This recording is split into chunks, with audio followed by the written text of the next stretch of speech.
What is the meaning of India? Economic territory क्या होती है और कौन है normal resident of country? Hello friends, मैं सी अर्पित राजावत और आज हम बात करने वाले हैं इकोनॉमिक टेरिटरी, इंडिया का मतलब क्या होता है और नॉर्मल रेजिडेंट का मीनिंग क्या होता है। तो देखिए, हम बात कर रहे हैं सर नेशनल इनकम की। 5 पॉइंट देख चुके हैं, 5 पार्ट 5 लेक्चर हम देख चुके हैं नेशनल इनकम के। तो हमें जब निकालना नेशनल इनकम है तो आपके माइंड में क्वेश्चन आएगा कि सर नेशनल इनकम निकालना है तो आप मीनिंग ऑफ इंडिया क्यों डिस्कस कर रहे हो, आप इकोनॉमिक टेरिटरी की बात क्यों कर रहे हो, या आप नॉर्मल रेजिडेंट की बात क्यों कर रहे हो। तो उससे पहले, इंडिया के मीनिंग से समझने से पहले आप ये समझिए कि आखिर हम इस टॉपिक को डिस्कस क्यों कर रहे हैं। ठीक है, तो देखना, इधर समझना। नेशनल इनकम का मतलब क्या होता है? It is defined as the sum total of, देखना, it is defined as a sum total of factor income accruing to normal resident of a country. Sir, मैं normal resident of a country के सारी income को calculate करता हूं। तो मुझे दो वर्ड का मीनिंग समझना जरूरी है कि एक तो कंट्री मतलब कि डोमेस्टिक टेरिटरी का मतलब क्या होता है, और सेकंड कि सर नॉर्मल रेजिडेंट का मीनिंग क्या होता है। जब मुझे ये दोनों टॉपिक समझ में आ जाएंगे, जब मुझे दोनों पॉइंट समझ में आ जाएंगे, तो नेशनल इनकम निकालते हुए मुझे बड़ी आसानी होगी, मुझे बड़ा सुकून मिलेगा कि हाँ, अब हम नेशनल इनकम कैलकुलेट कर सकते हैं। तो सर, अगर मैं आपसे पूछूं what is the meaning of India, क्या मतलब होता है भारत का, तो आप बोलेंगे सर जहां हम रहते हैं ये इंडिया है।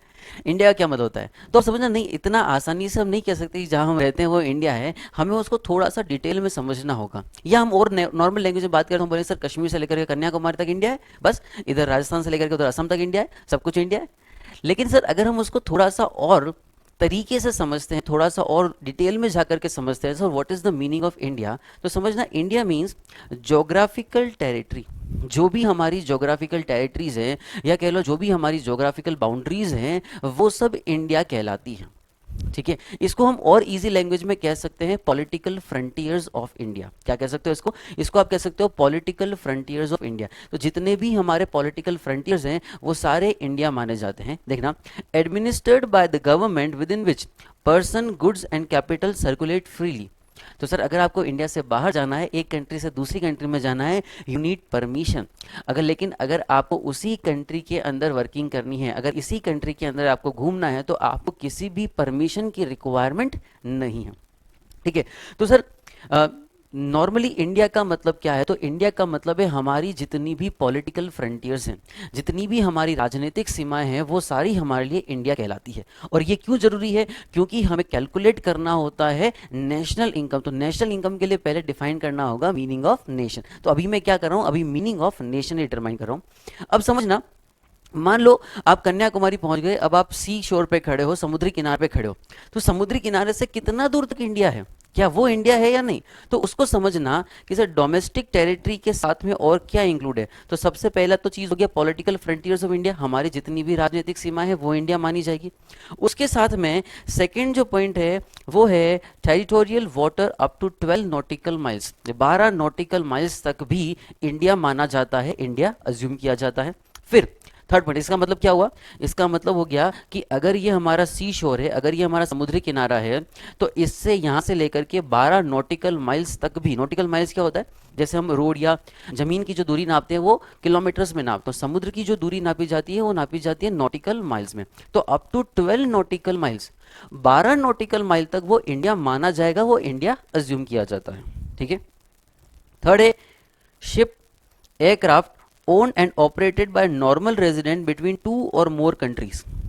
दो या दो से ज्यादा कंट्री के अंदर शिप और एयरक्राफ्ट जो भी ऑपरेटेड होते हैं वो सारे भी इंडिया माने जाते हैं। इसके साथ में अगला नेक्स्ट है fishing vessel, oil and natural gas rigs, floating platform operated by resident in international water. तो जो भी हम सब लोग हैं, जो भी हम इंटरनेशनल वाटर के अंदर ट्रैवल कर रहे हैं, या जो भी हमारे फिशिंग वेसल्स हैं जो इंडिया से बाहर जा रहे हैं, या ये आपको समझाता हूँ कि सर नेचुरल गैस रिग्स और ये क्या होते हैं।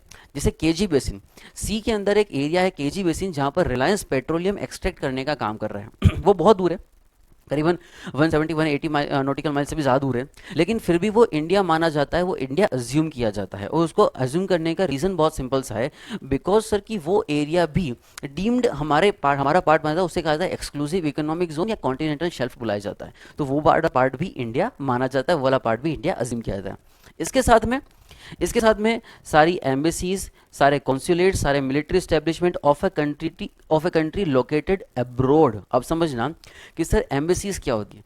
आपने वो मूवी देखी थी सलमान खान वाली बजरंगी भाईजान, उसमें वो सलमान खान मुन्नी को दिल्ली के अंदर पाकिस्तान एम्बेसी लेके जाता है। तो सर वो पाकिस्तान एम्बेसी है, तो पाकिस्तान एम्बेसी क्या वो है इंडिया के अंदर, लेकिन वो पाकिस्तान एम्बेसी है, it will be treated as part of Pakistan. उसी तरह से हमारी इंडियन एम्बेसी भी वर्ल्ड के बहुत सारी जगह पर, अलग अलग जगह पर सिचुएट है। तो मान लो यूएस के अंदर इंडियन एम्बेसी है, तो वो भले यूएस के अंदर है लेकिन वो इंडियन एम्बेसी है, इसलिए वो माना जाता है पार्ट ऑफ इंडिया। तो इंडिया की जितनी भी सारी एम्बेसीज हैं, मिलिट्री स्टैब्लिशमेंट है, जो सारे कॉन्सुलेंट्स है, वो सब इंडिया माने जाते हैं। अब देखिए ये बात अलग है कि ज़्यादातर हमारे कई मिलिट्री इतने इस्टेब्लिशमेंट है नहीं, लेकिन यूएस की बात करें तो यूएस ने लगभग वर्ल्ड के लगभग हर जगह पर उन्होंने अपने अपने मिलिट्री इस्टेब्लिशमेंट दिए हुए हैं। खूब सारे मिलिट्री इस्टेब्लिशमेंट उन्होंने दिए हुए हैं, तो वो सब यूएस का पार्ट माने जाते हैं।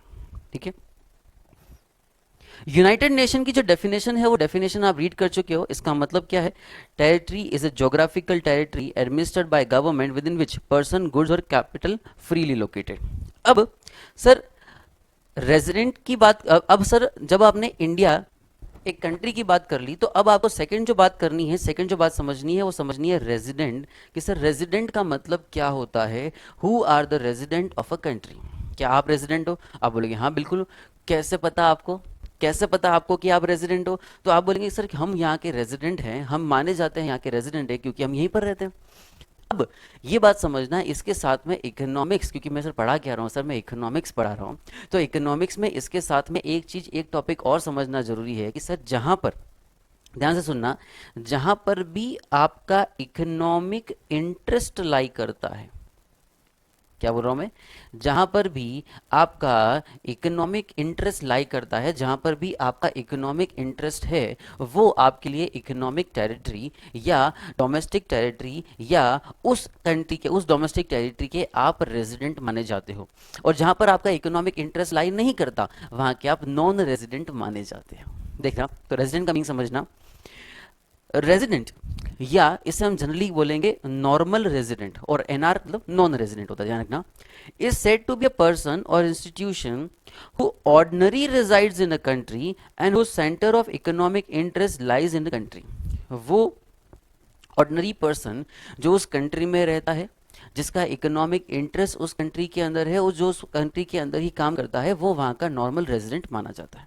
फॉर एग्जाम्पल, जो इंडियंस है जो फॉरेन एम्बेसी ऑफ इंडिया में काम कर रहे हैं, इंडियन एम्बेसी, ठीक है, फॉरेन एम्बेसी, ठीक है, इन इंडिया में, ठीक है, ambassadors for India in a foreign country, तो ये सब लोग, ठीक है, जिस कंट्री के हैं उस कंट्री के माने जाएंगे। तो मान लो इंडियन एम्बेसी में कोई पर्सन काम कर रहा है, तो वो इंडिया का माना जाएगा, फॉरेन का ट्रीट नहीं किया जाएगा।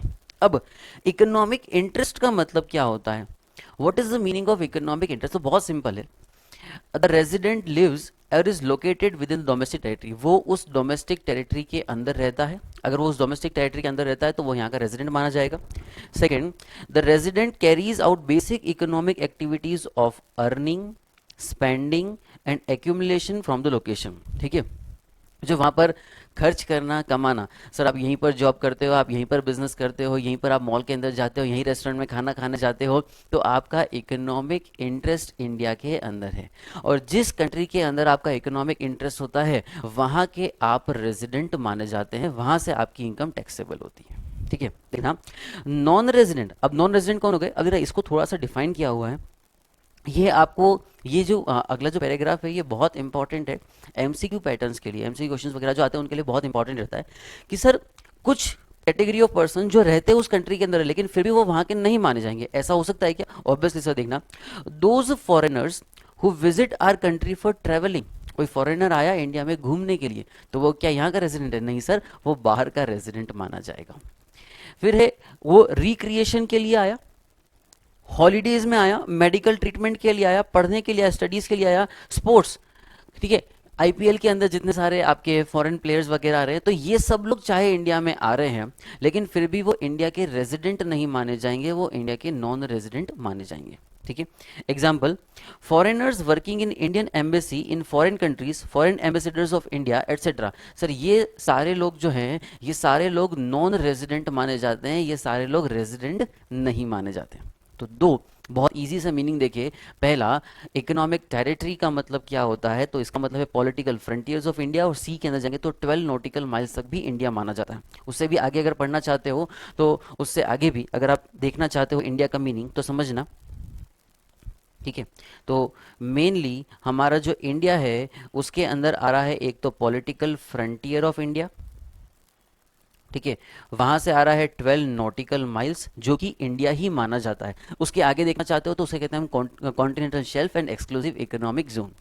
तो मेरे ख्याल से आपको ये दोनों मीनिंग, दोनों कॉन्सेप्ट समझ में आ गए होंगे। एक है इकोनॉमिक टेरिटरी और दूसरा है नॉर्मल रेजिडेंट ऑफ कंट्री। मिलते हैं नेक्स्ट लेक्चर के अंदर। Till then good bye, take care, bye bye.